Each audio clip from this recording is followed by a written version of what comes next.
Racing to the 2021 Breeders' Cup, and this time let's get a look at the granddaddy of them all, the finale of the two-day November 5th and November 6th Breeders' Cup. It is the Breeders' Cup Classic. 10 horses have been pre-entered, and pace of the race is going to be the deciding quality in this year's Breeders' Cup Classic.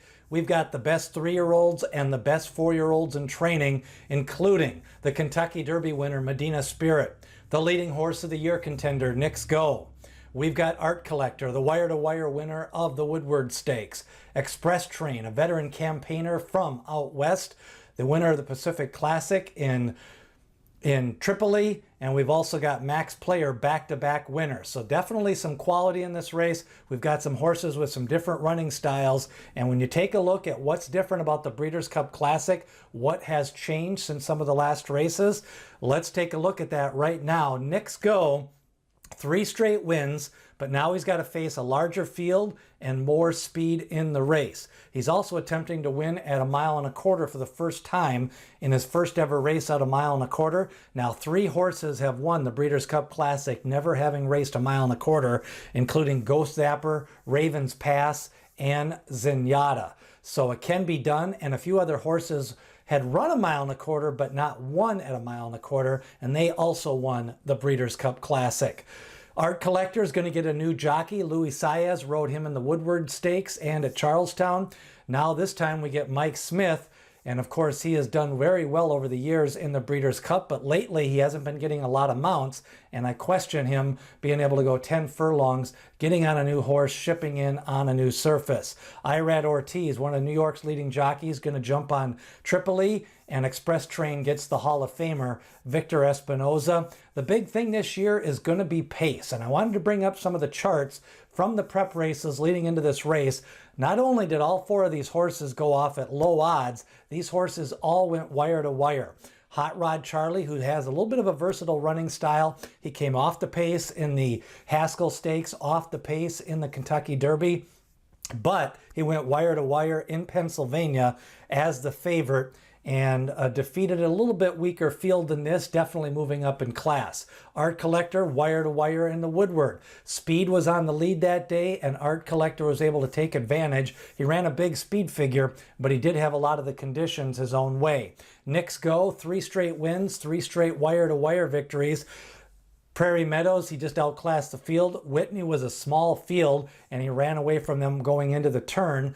And then the last race, he picked up the big victory at Churchill Downs, 147 and change. I do like the fact that he got an easy race out of it rather than just training up to the Breeders' Cup. And he also carried 125 pounds in that race. So Knicks Go definitely been working out a little bit slower since that big victory at Churchill Downs. Medina Spirit, wire to wire in the Awesome Again, took advantage of a field that kind of was a little bit passive early on in that first quarter to a half a mile, and then Medina Spirit by that time had already opened up on the lead and really just kind of bounded clear in the stretch again as the favorite at Santa Anita. But now he's got to go to Del Mar. He did chase the Lone Speed way back in the Santa Anita Derby, and that was Rock Your World who went wire to wire on him.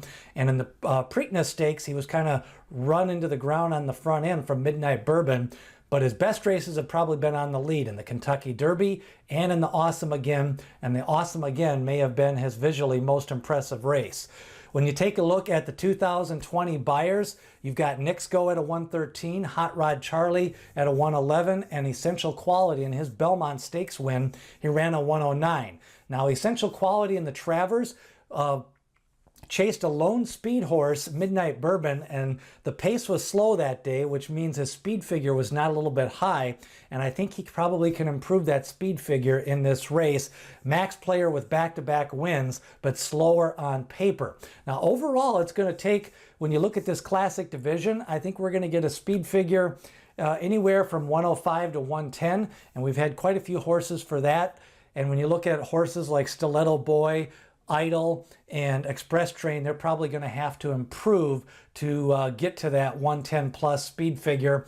Knicks Go is probably sitting on that type of a speed figure. Over the years, anywhere from a 105 to a 111 can win the Breeders' Cup Classic.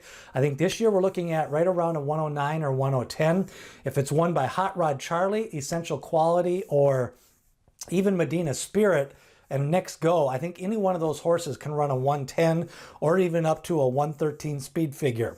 If any of the other 6 horses win, I think it's going to be a little bit slower than that. That's just looking at the projections and what they've raced for the past in the Beyer speed figures and what we can kind of count on them to take a look at what they can do in the future here in the Breeders' Cup Classic. Again, early odds, Knicks Go is going to be about 2-1, Essential Quality at 3-1, Hot Rod Charlie next, and then Max Player and Art Collector are going to be right around that 10-1 range. Let's visualize this race because I think this is the key to handicapping this race. I think Knicks Go has the most speed. I think he has the fastest pace fractions for the 4 furlong call and most likely the 6 furlong call. He is going to be on the front end. Then the key decision is going to be made by Medina Spirit, Art Collector, and Hot Rod Charlie. Where do they sit at that 4 furlong mark? I think Hot Rod Charlie will lay a little bit back. Art Collector's really in between a rock and a hard place here. If he goes up closer sooner, I don't think he can go 1.25 miles. Now he does have some race, and he kind of hinted as a 3-year-old that he could come a little bit off the pace, but most of his best races have been on the front end. And I'm a little bit worried about that Woodward Stakes. I thought that race took a lot out of him. Now he's got a ship and he's got to go 10 furlongs. So I think Art Collector is a little bit more of a fade. Medina Spirit visually looked good in the Awesome Again, but he faced a lot less speed in that race. Now he did chase Rock Your World back in the Santa Anita Derby. He went wire to wire in the Kentucky Derby, wire to wire in the Awesome Again. He was pressured by Midnight Bourbon. Again, one of the few times he got some early pressure, and he faded in the Preakness. So can he stalk like he did in the Santa Anita Derby, or does he try to get even with Knicks Go? Now the closers are going to be Idol, Max Player, and Essential Quality. Now Max Player, the last 2 races, was near the front and he ran really well. So if he ends up running closer to the pace, then I could see maybe a hot pace developing, because then you're going to have Knicks Go, you're going to have Medina Spirit, and you could get a scrum there with Max Player and Art Collector. But Max Player does hint from his 3-year-old campaign he can lay back. He has closed a little bit. He ran against in the Belmont Stakes last year. He kind of came up. So he does have a little bit of ability to lay off the pace. So if he lays back, that could allow less pace pressure on the front end. Essential Quality has got the same trainer as Knicks Go, so Brad Cox trains those 2 horses. I think he's going to give them both their best chance to win. He's going to lay Knicks Go back off the pace and keep Knicks Go on the pace and Essential Quality off the pace from behind. So that's how I see it play out. I do see a contested pace and maybe slightly above average fractions. I think Knicks Go wants to use his speed to his advantage here. My selections overall, as we take a look at this race, I think Essential Quality could maybe cap off a big campaign. He's 8 for 9 lifetime. His only loss is the favorite in the Kentucky Derby. Godolphin Blue having a good year. He's got his regular jockey, and he's been working out strongly since that Travers Stakes victory. My 2 main contenders are Tripoli and Hot Rod Charlie. Tripoli, I thought, ran a really good Pacific Classic. I think he can lay off the pace. I think he's going to try to save ground, and I think if the pace gets hot, he could come running late, and I do want one of the West Coast horses to maybe complete that superfecta. Hot Rod Charlie is one of the true distance horses in this crop, along with Essential Quality, and I think he's going to get the distance, and he may benefit from a fast pace if it gets contested early on with Medina Spirit. A very competitive Breeders' Cup Classic. We've also got a preview up of the distaff, race notes from last week on all the divisions, and we've got more to come here as we get you ready for the 2021